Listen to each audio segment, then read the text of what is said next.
కమ్మటి తెలుగు కథలకు స్వాగతం. ఈరోజు మనం భక్త విజయంలో భాగంగా ఉత్తంకోపాఖ్యానం అనే కథ గురించి తెలుసుకోబోతున్నాం. కథ మొదలు పెడదాం. కృతయుగంలో కులికుడు అనే కిరాతకుడు ఉండేవాడు. అడవిలో జీవించే కిరాతకులకు అతడే రాజు. వేటలో ఆరితేరిన గులికుడు పరమ దుర్మార్గుడు. ఇతరులను నిష్కారణంగా హింసించి వారిని దోచుకునేవాడు.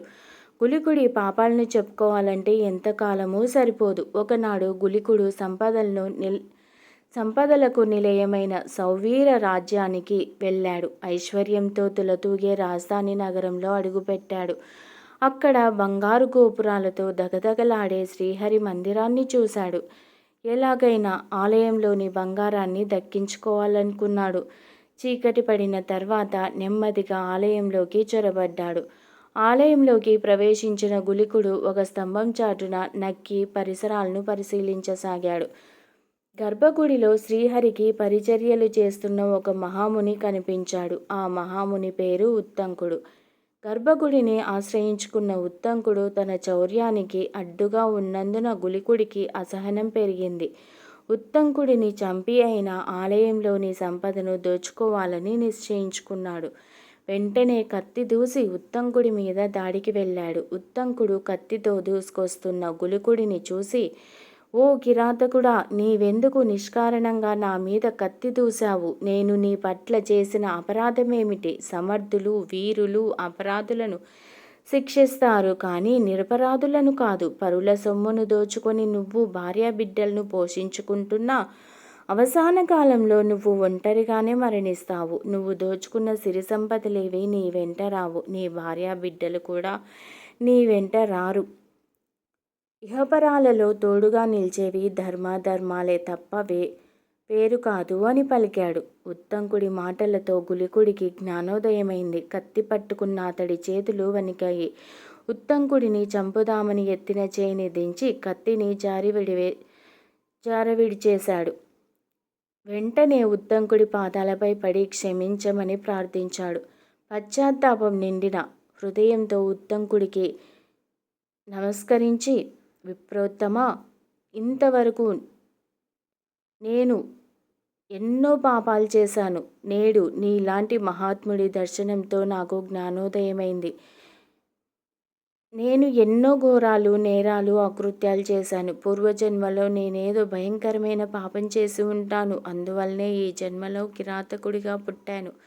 ఈ జన్మలో కూడా లెక్కలేనన్ని పాపాలు చేశాను. ఇకపై నాకు ఏ గతి పడుతుందో అంటూ విలపిస్తూ ఉత్తంకుడి పాదాల మీద పడి గులికుడు ప్రాణాలు విడిచాడు.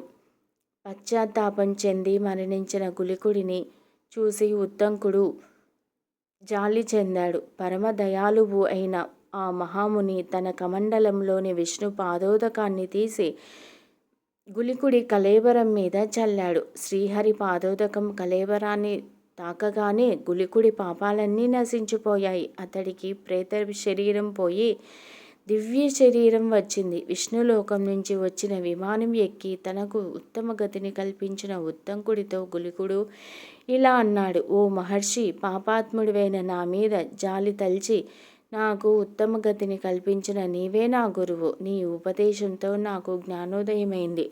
దయామయ, నీ అపరిమిత దయవల్లనే నేను హరిపదానికి చేరుకోగలుగుతున్నాను. దయచేసి నా అపరాధాలను మన్నించి ఆశీర్వదించు అని కోరి నమస్కరించాడు. వెంటనే విమానం అతడిని విష్ణులోకానికి తీసుకుపోయింది. ఈ అద్భుత దివ్య దృశ్యాన్ని చూసి ఉత్తంకుడు ఆనంద పరవశంతో శ్రీహరిని స్తుతిస్తూ ఆశువుగా స్తోత్రాన్ని పలికాడు. ఉత్తంకుడి స్తోత్రం పూర్తవుతూనే శ్రీ మహావిష్ణువు గరుడారూఢుడై వచ్చి దివ్య తేజస్సుతో ప్రకాశిస్తూ అతడి ముందు ప్రత్యక్షమయ్యాడు. తన ఎదుట నిలిచిన శ్రీహరిని చూసి ఉత్తంకుడు సంభ్రమాశ్చర్యాలకు లోనయ్యాడు. ఆనంద బాష్పాలతో శ్రీహరికి సాష్టాంగ నమస్కారం చేసి, శ్రీమన్నారాయణ, పరంధామ, పురుషోత్తమ, పరమాత్మ, శరణు అని ప్రార్థించాడు. శ్రీమన్నారాయణుడు ఉత్తంకుడిని ఆదరంగా లేవనెత్తాడు. తలపై అభయహస్తముంచి ఆశీర్వదించాడు. వస్తా, ఏమి కావాలో కోరుకో అన్నాడు. స్వామి, నన్నెందుకు మోహంలో పడేస్తున్నావు? నాకు వేరే వరాలతో పని లేదు. ఎన్ని జన్మలెత్తినా నీ దివ్య పాదార విందాలపై నిశ్చల భక్తి నిలిచి ఉండేలా అనుగ్రహించు. అదొక్కటి చాలు నాకు అని పలికాడు ఉత్తంకుడు. ఉత్తంకుడి నిష్కల్మష భక్తిని గ్రహించిన శ్రీమన్నారాయణుడు అతడి శిరస్సును తన శంఖంతో స్పృశించి పరమయోగులకు కూడా సాధ్యం కాని దివ్య జ్ఞానాన్ని అనుగ్రహించాడు. ఉత్తంక, నరనారాయణులు తపస్సు చేసిన బదరికాశ్రమానికి వెళ్ళి తపస్సు చేయి. నీకు మోక్షం లభిస్తుంది. నీవు పలికిన నా స్తోత్రాన్ని త్రికాలాల్లో పఠించే వారికి నా అనుగ్రహం నిరంతరం లభిస్తుంది అని పలికి అంతర్ధానమయ్యాడు.